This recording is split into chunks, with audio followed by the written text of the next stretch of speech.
On January 15, 1929, Dr. Martin Luther King Jr., one of the most iconic figures in U.S. history, was born. Whenever we talk about Black history in schools, this man will always be taught. His greatness goes unmatched and is considered one of the greatest men in history. He's done many great things to advance Black America to where it is today. Things like the 1955 Montgomery bus boycott to unsegregate seating in buses, the 1965 Selma March where they tackled the issues of voting rights for Black Americans, also the 1963 March to Washington where they demanded for equal justice, in which culminated in his most famous I Have a Dream speech. What set Martin apart from the rest of the bunch was his ideals. As a pastor, Martin had strong Christian values and had a strong influence from Gandhi. Martin thought the best way to desegregate America was through nonviolence. In a way, he was right. When they did protest or wanted change to be brought, they did it nonviolently. It gave white people no right to justify the treatment of Black Americans when they asked for change. This is where I want to talk about the Boondocks episode, Return of the King. You see, I love this episode because it takes a real look at if Dr. King was alive, how would we perceive him? How would he perceive us in the state of Black people? In this episode, Martin Luther King Jr. got shot, but he ended up in a coma and woke up 32 years later. I love that America turned on King with his ideals and that would happen in real life. No matter what point in history Martin Luther King Jr. lived in, he would always be seen as a threat. Anything to evoke change and better the lives of Black Americans would always be seen as a threat. It also shows a generational gap in how people see things and their ideals. The things people held dear back in the day isn't seen the same way anymore. It's because we evolve as people and are always changing. Near the end of the episode, Dr. King wanted to start a political independent party. They get people to show up, but the people that were invited think it's an actual party and not it being political. We see Black people degrading themselves and being hypersexual. Dr. King goes on talking about how disappointed he is in the Black community. He says how complacent we have become and how much we haven't evolved or changed. The things that Dr. Martin Luther King Jr., Malcolm X, Stokely Carmichael, Huey P. Newton, and many other Black civil rights leaders fought for us to be in this position and to not take advantage of the opportunity to do better is like a spit in all their faces.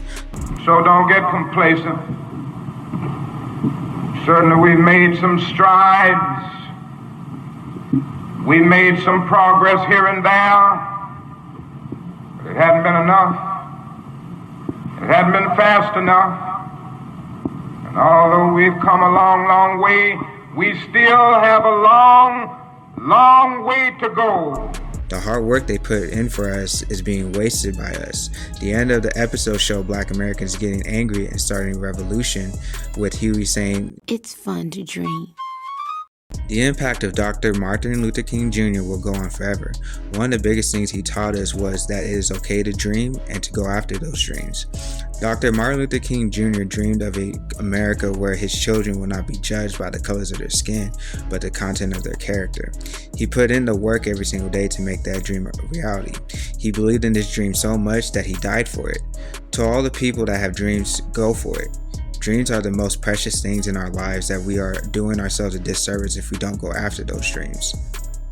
Dreams are things that gives us hope, strives to make the world a better place, and makes up the most important part of you.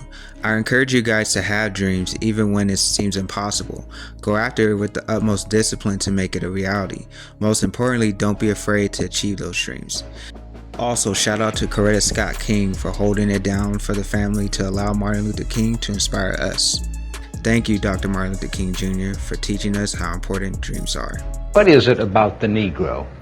I mean, every other group that came as an immigrant somehow, not easily, but somehow got around it. Is it just the fact that Negroes are black? White America must see that no other ethnic group has been a slave on American soil. That is one thing that other immigrant groups haven't had to face.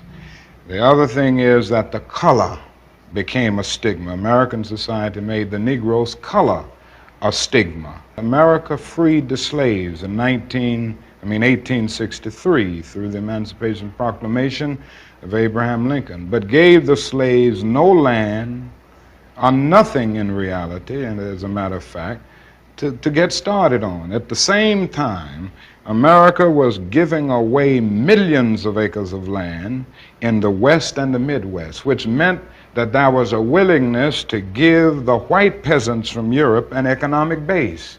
And yet it refused to give its black peasants from Africa, who came here involuntarily in chains and had worked free for 244 years, any kind of economic base. And so emancipation for the Negro was really freedom to hunger. It was freedom to the winds and rains of heaven. It was freedom without food to eat or land to cultivate, and therefore it was freedom and famine at the same time.